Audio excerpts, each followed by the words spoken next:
it's ASMR Cubed here, and today we'll be taking a look at another antagonist from the Resident Evil 2 storyline. Today we'll be looking at Police Chief Brian Irons. Now, Brian Irons was a police officer who served as is last police chief for the Raccoon City Police Department in 1998. Financially corrupt, he had intimate knowledge of the Umbrella Corporation's research in Raccoon City and received bribes to keep the police away from the facilities where Dr. William Birkin worked, and as well as the investigation during the destruction of the Raccoon City incident.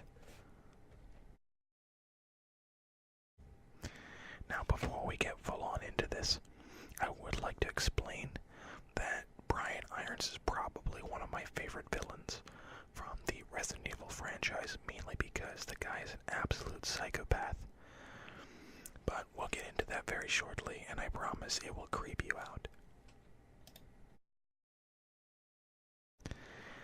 In Brian's early life, Mr. Irons was known to have attended university, where he was put under psychiatric evaluation after 2 incidents in which he was accused of violent aggression and sexual assault towards 2 female students. Due to his excellent academic performance, the incidents were not investigated. Irons became police chief of the Raccoon City Police Department in somewhere in the 90s, because it doesn't give a specific date, it just says in the 90s, and began receiving bribes from Dr. William Birkin to keep Umbrella's biological weapons research in the area a secret. In exchange for his silence, Irons attended briefings on the 6th and 16th of every month.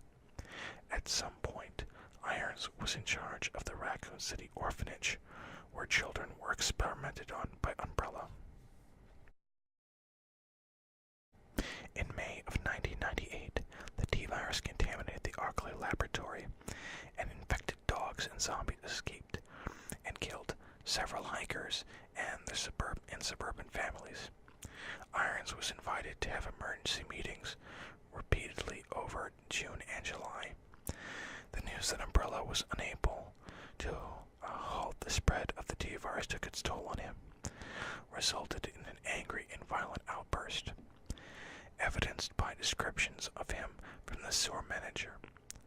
On July 9th, the Raccoon City Police Department put up roadblocks to the Arklay Mountains on his orders. Soon it became clear that Umbrella that Irons could not halt the STAR's investigation into the mysterious deaths any longer, and the unit was sent into Raccoon Forest to investigate on July 23rd. 2 days later, the Bravo team was decimated to all but 1, while 4 from Alpha team returned. As Umbrella had expected all of the survivors of the STARS team to perish during their X-Day scenario, this posed a serious risk to the company. Birkin renewed pressure on Irons to keep the STARS quiet, such as having the police team keep to themselves and putting them under surveillance to prevent them from investigating the chemical plant. In order to make this happen, the STARS team was disbanded by Irons to make it harder for their investigation to happen.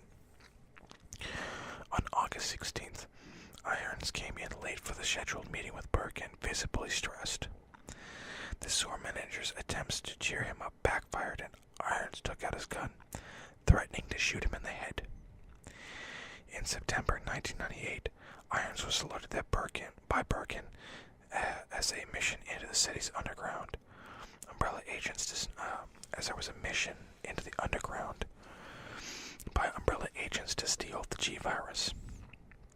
Sometime between August and September, Irons apparently murdered 8 blonde females ages from 18 to 23.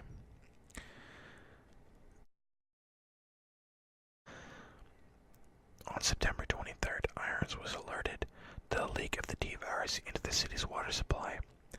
Overcome with this news, Irons finally broke down mentally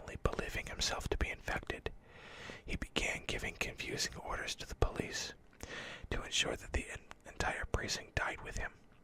One such order was for the weapons to be relocated into various caches around the precinct, aware that the zombies would soon render those caches unreachable. On September 26th, Irons decided to take a more direct approach and shoot people on sight, killing one officer named Ed. When Michael Warren, the city's mayor, and fellow Umbrella Bribey, fled town, Irons hunted down and abducted his daughter, Catherine Warren, ultimately killing her on the night of September 29th, wishing to remove her organs, and stored her body for dissection at the orphanage. Afterwards, Irons encountered Claire Redfield, sister of STARS team member Chris Redfield, and Sherry Birkin, daughter of Dr. William Birkin. In the parking lot at gunpoint, he told Sherry to tie Claire's hands and demanded her to come with him, or he would shoot Claire. Irons took Sherry out of the parking lot and closed the gates before Claire could catch up to him. After freeing herself from her binds, Irons locked Sherry in a bedroom in the orphanage and called Claire on the telephone demanding to meet with him and to bring Sherry's pendant that she dropped in the parking lot. Later, Irons finds Sherry is attempting to escape by taking his keys. He approached Sherry, but she retaliated, burning Irons on the face with a jar of acid. He pursued her as Sherry hid, locking the door to prevent her from escaping whilst antagonizing her. In the middle of searching, she takes a break to clean his face in the bathroom, not knowing that he left his keys in the bathroom door lock, allowing Sherry to take them. Irons noticed Sherry fleeing with the keys that she had stolen from him and unlocking the door to the downstairs. Sherry attempted to use Irons' keys to unlock the doors to the outside, but they were chained from the other side, forcing her to hide in Irons' room. Irons found Sherry, but was interrupted by Birkin, who implanted a G embryo in his mouth. When Claire arrived at the orphanage, Irons grabbed her, telling Claire it was all her fault that she took so long, before the embryo burst out of his chest, killing him. Now, Police Chief Brian Irons was so much of a psychopath that the Fandom Wiki actually left a chapter specifically dedicated to how his personality was, so maybe you could get a better sense of just how crazy this man was. Irons was shown to have an uneasy relationship with people within his own police force, as well as members of the press. His criminal history, found throughout the facts sent to Chris Redfield, that was found by his sister Claire Redfield in the STARS office.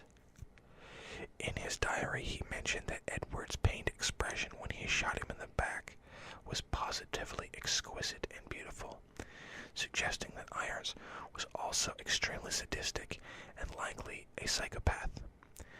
He was also extremely selfish, obsessed, and possibly deranged to an unhealthy degree, which is best showcased in how he attempts to ensure that the city dies with him, even going out of his way to sabotage police efforts to evacuate the civilians, and also hiding greatly needed supplies, all because he became paranoid that he was infected with the T-virus. Similarly, he also had a severe lack of control over his temper, or, for that matter, his sanity. The best demonstration of this was when he was tasked with going to the source on August 16th and threatened to shoot the Umbrella-affiliated manager in charge of the source supply for trying to tell a joke with the chief.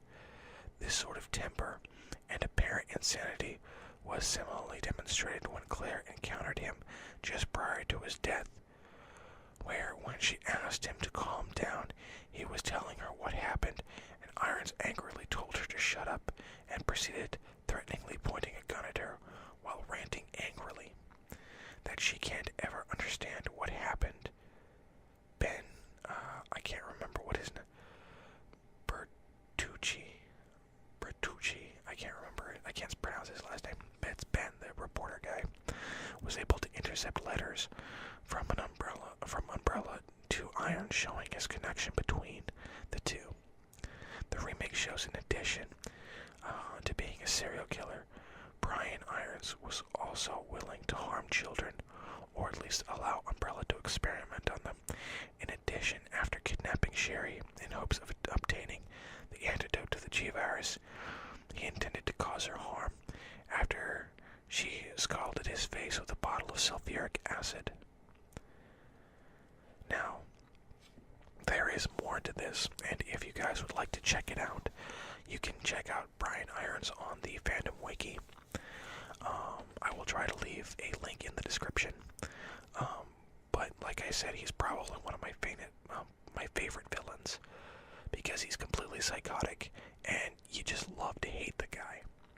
Now, I'm not saying that's exactly great, because this guy in the Resident Evil universe caused a massive loss of life, basically because he couldn't handle that he had failed at his position and felt that he was infected with the T-Virus.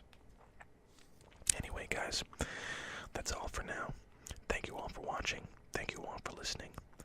Don't forget to leave a like, a comment, and please subscribe.